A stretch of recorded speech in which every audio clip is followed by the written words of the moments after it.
What's up guys, Flarewood here, back again another video. Zombie Army 4 Dead War. I'm going to showcase to you today my favourite loadout.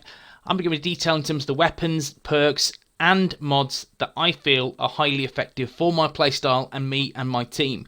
I'm thoroughly enjoying this game. It is really good. It's been a really good purchase for me. I can't wait for the DLC and I'm continuing to play this game in abundance because I love third-person shooters and Rebellion for Struck Gold with this game.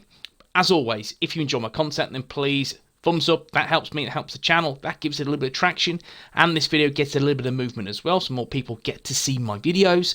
And also subscribe for more Zombie Army 4 content. Let's do this. Okay guys, yes, I'm going to start with my character. I've opted for Boris. I like Boris. I do a lot of melees, and how I've got the build set out, the melees do help me effectively damage the Horde, and that's what I want.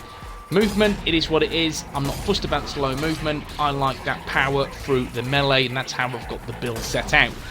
Now, my primary weapon, that is the M1 Garand, and I love this weapon. Now, you have the choice if you have the base game, and that is the G43, the M1 Garand, and the Mosin Nagant M9130. Now, if you have the DLC, i.e. the Season Pass, or you've purchased it separately, you've got the option to use the M1895 repeater. My advice is do not use that. It is not a great weapon whatsoever. And out of the four current primary weapons, it is the weakest of the four. Now, they all are situational in my opinion, and I'll go through them in a different video. I just want to go through what my choice is today and why I'm using them. But my first choice is the M1 Garand. The reason being, it has got decent damage, decent rate of fire. The control is a little bit skew, but you have the option to reload on this Garand. We'll go through the upgrades. Now, it's the flame barrel section first. We'll start with that. And the first one, again, is just the incendiary mod. That, again, when glowing, the next round will be incendiary shot. This is like a fire build, in all honesty. Incendiary mod span the incendiary blast. I've not opted for the recoil grip to reduce the recoil on the gun. I've opted for more burn or more blast. Now, the magazine is the clip mod to round 10, and then 12, and then I've increased it to, no, I haven't. I've gone for the reload anytime because I feel this has so much more value than having the 12 or the 16. Now, if you go for this as 16, that's great, that's not a problem. What happens is you will burn through your bullets, and then when you kill an enemy or you're in a place where you try to reload, and again, like me, I feel it quite natural to reload after taking down a few enemies, and you have a few seconds spare to get back in the fight. So what you do, you again quite naturally reload. You cannot do that with it. Use all of your rounds. When you do so, that's it, then you reload. However, I found that quite awkward and quite cumbersome, so I've opted for this, which is the reload anytime mod. M1 Garand magazine allows for reloading before clip is empty, so you can just use 3 or 4 bullets and then you're back. Yes, you're back to square one and you can reload. I think this adds more value than that particular said mod. Now, the scope is scope designed to zoom 6, zoom 10 is the second, and then I've opted for the flame bayonet, which is when fully heated, the next melee will ignite enemies. This has so much more value than the vampire scope. What happens, we know that the screen goes red, it feels a lot more awkward to hit. You do receive health on each critical hit, however, the crits are not that often, and also the replenishment of health is nowhere near enough value to use the vampire scope. It's just a non-starter on any weapon, in my opinion. It doesn't work. So I opt for simply at the flame bayonet to get as much burn as possible, to do much more, again, control damage, just to make sure the crowd control is in effect, and that's why I've opted for this on this M1 Garand. Now, the secondary is shotgun. It is the M30 drilling. I love this weapon. I genuinely love this weapon. I think it's crazy. I use this most of the time. For campaign, this is my kind of go-to. I have used other weapons, for example the Thompson, the MP44, or the trench gun, or in fact the FG42, which I'm currently upgrading as I go. But the M30 drilling just gives you that bang for the buck, and I love this weapon. And again, in another video we'll go over the secondary weapons, what I feel you can use and what is beneficial for you and your build.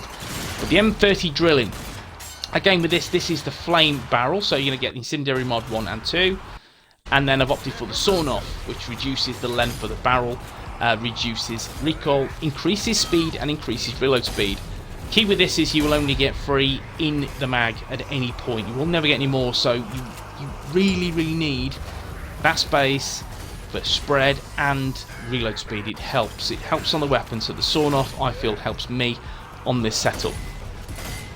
Now the range, gunsight 2, and I've not opted for trigger mod because again, insane damage straight away, and you're right. However, if you miss, you've got a problem. So I opt for the flame bayonet again. When fully ignited, the next melee will ignite enemies, and I much prefer this and having 3 shots than opposed to 1. Now the damage is simply damage mod 1, damage mod 2, for that's increasing the damage per shell. And then I've opted for the damage mod, again 3 times, which greatly increases pellets per shell. You could opt for slug damage, however I just feel that this has much more value. You're getting more pellets, and that means more damage in the long run, so I like this. That's my opinion. I feel this is the best setup for the M30 drilling. Now finally guys, we'll go through the pistol. The pistol is the C96, the broom handle. I like this. I genuinely do, and I know not a lot of people will perhaps go for this, but this is my go-to pistol. Love the weapon, absolutely love it. Plus it looks pretty cool, as you can see. I've just got the white skin because I've done the weekly event, so this is how it's looking, and it's looking kind of nice. Upgrades, right, we'll go through it. Yes guys, you've guessed it, it's the flame barrel yet again, and I've opted for full auto this time. I've not gone down the route of the incendiary mod. I don't want too much burn. I've gone for full auto because that mod gives me that fully automatic firing, and yeah, it's crazy. It is crazy. The damage you can do with this is really good. And then you've got your burn damage as well, so great crowd control on this weapon. Now the magazine is, again, I've extended it to 15, and then 20, and then 30. So that's more in the mag, and that's more option for more damage for me personally. I like the extra in the mag. Could go for the flame bayonet. I've got a lot of flame on the build as it is. I also have some crowd control through the incendiary blast, so personally I've opted for the extra drum size, which I feel that helps on the build. Finally, damage is again damage 1 and 2 mods, and then yes, the damage mod again. So that greatly increases the damage output. I feel that has much more value than having the extra recoil, again increasing that control on the C96. I feel I can handle it quite well, but still it is your personal preference. But I like this setup. I think it works for me and the loadout. Now guys, we'll quickly go over the melee. I've opted for the Divine Blast. I like this because I like to get some heal. I like to get some heal in return. So that's nice to have. Just make sure that you're aiming at enemies and you can get a cluster at a point. You're going to get a nice chunk of health back, and I like that. I think that works really well on the build. Perks, simple as. We're going to start with the gun. The first one is Second Chance. I think that's, again, something you must have on your build.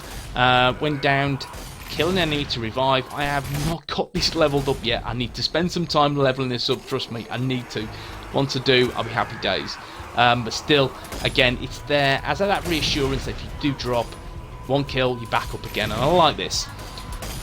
Enhanced Vigor, greatly reduced health regeneration delay, and you increase your maximum health, and I think that's just a no-brainer to have on your setup. It's a very good defensive perk, and it really helps. There's nothing better than getting that health back and also increase your maximum health. Again, I think that pays dividends in the harder content. I like this. I think it works well on my setup. And then the next one is pistol. I've gone for the pistol ammo pouch. Again, that's brilliant. That works. You increase even further pistol ammo because you've got 30 in the mag. It's nice to have the extra ammo as possible. It helps, definitely. Now this one is not that. It was not that. I'll tell you what it was. It was this. I don't know why I've got that on. But yes, it's a shotgun ammo pouch. You further increase your shotgun capacity. And again, because you're running the M30 drilling, again, it's a no-brainer. Get it on. Get that shotgun ammo pouch up and you're laughing. And the last one is Hardened. greatly reduce incoming melee damage. And again, that's nice because sometimes you'll be overrun with the sheer amount of volume of the hordes, and again, having this will help, and especially in horde mode when again you will be attacked from every direction. As soon as you get to the levels 15, 16 and above, you will see a shed load more zombies, and that's why Hardened is a really good perk to have, and my favourite perk in this loadout. Yes guys, this is the loadout, this is the setup. I'm using Boris. Hector's a really good choice as well, but I like Boris. I think he's one of my favourite characters. But let me know in the comment section how you are fully loaded on your character and your weapons. What's your favourite weapon? Let me know below. Nice to get in the conversation. And as always, if you enjoy my content, drop a like and subscribe for more Zombie Army 4 Dead War content. Guys, I will see you in the next one. Peace.